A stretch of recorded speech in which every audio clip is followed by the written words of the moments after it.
So hello friends, నేను ఈరోజు మీ ముందుకి ఒక ఇంట్రెస్టింగ్ టాపిక్ని అయితే తీసుకొచ్చాను. సో ఆ టాపిక్ ఏంటంటే, చాలామంది రీసెంట్గా బాగా వైరల్ అవుతున్న ఒక న్యూస్ అనమాట. ఆ న్యూస్ ఏంటి అంటే, ప్రజెంట్ మన రామ్ చరణ్ గారు RC16 అయితే చేస్తున్నారు. సో ఈ విషయం అందరికీ తెలిసిందే. కానీ రామ్ చరణ్ గారు RC17 మూవీ ఎవరితో అన్నది ఇంకా క్వశ్చన్ మార్క్ కింద మిగిలిపోయింది. చాలామంది RC17 సుకుమార్ గారితో అంటున్నారు. కానీ రీసెంట్గా వినబడుతున్న విషయం ఏంటంటే, RC17 సుకుమార్ గారితో కాదు, సందీప్ రెడ్డి వంగ గారితో అని. సో రాజమౌళి గారితో ఎవరైతే సినిమా చేస్తారో స్టార్ హీరోస్, వాళ్ళ నెక్స్ట్ సినిమా ఫ్లాప్ అవుతుంది అని చెప్పేసి జనాలందరూ అనుకుంటుంటారు. కానీ దీన్ని బ్రేక్ చేసింది మన ఎన్టీఆర్ గారు. కానీ ఆలక్ మన రామ్ చరణ్ గారికి తగలలేదు. రామ్ చరణ్ గారు RRR తర్వాత గేమ్ చేంజర్ మూవీని భారీ బడ్జెట్తో శంకర్ గారితో తీసినప్పటికీ అది ఫ్లాప్గా నిలిచింది. సో ఇప్పుడు మన రామ్ చరణ్ గారు RC16 ఉప్పెన డైరెక్టర్తో అయితే చేయబోతున్నారు. సో ఈ మూవీ బ్లాక్ బాస్టర్ అవుతుందని చెప్పేసి ఆల్రెడీ మెగా ఫ్యాన్స్లో అయితే ఒక మంచి టాక్ ఉంది. సో ఈ ప్రాజెక్ట్ అయిపోయిన తర్వాత చాలామంది ఏమనుకుంటున్నారంటే, రామ్ చరణ్ గారు సుకుమార్ గారితో ఒక సినిమా తీస్తారు, రంగస్థలం తర్వాత మళ్ళీ ఇంకో పెద్ద హిట్ కొట్టబోతున్నారు అని చెప్పేసి అంటున్నారు. కానీ ఒక చిన్న న్యూస్ అయితే బయటకు వచ్చింది.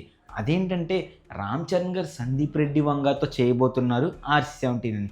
సందీప్ రెడ్డి వంగ గారు ఆల్రెడీ స్పిరిట్ అనే ప్రాజెక్ట్ని స్టార్ట్ చేశారు. అది ఎవరితోనో మీ అందరికీ తెలుసు. సో మన ప్రభాస్ గారితో. సో సందీప్ రెడ్డి వంగ గారు స్పిరిట్ మూవీ అయిపోయిన తర్వాత యానిమల్కి సీక్వెల్ చేయబోతున్నారు. ఒకవేళ ఈ స్పిరిట్ మూవీకి యానిమల్కి కొంచెం గ్యాప్ వస్తే, ఈ గ్యాప్లో మన RC17ని పట్టలింకించబోతున్నారంట.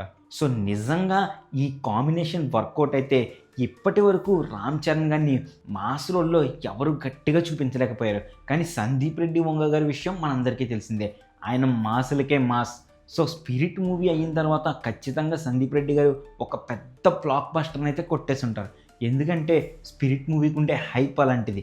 సో ఆ మూవీ తర్వాత నిజంగా రామ్ చరణ్ గారితో ఒక మాస్ సినిమా తీస్తే మట్టికి ఖచ్చితంగా థియేటర్లో ఆడియన్స్కి పూనకాలు వస్తాయి.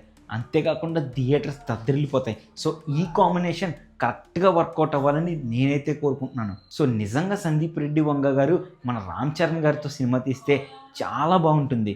సో అదే ఫ్యాన్స్ అందరూ కోరుకుంటున్నది కూడా. సో ఇది ఫ్రెండ్స్, సందీప్ రెడ్డి వంగ గారు రామ్ చరణ్ గారితో చేయబోయే సినిమా ఏంటి అన్నది మనం నెక్స్ట్ వీడియోలో మాట్లాడుకుందాం. సో ఇంతవరకు ఈ వీడియోని ఎవరైనా లైక్ చేయకపోతే లైక్ చేయండి, షేర్ చేయండి. అలాగే మన ఛానల్ని సబ్స్క్రైబ్ చేయడం మట్టికి మర్చిపోకండి. ఇలాంటి మోర్ మూవీ అప్డేట్స్ మీ ముందుకి మరెన్నో తీసుకొస్తాను.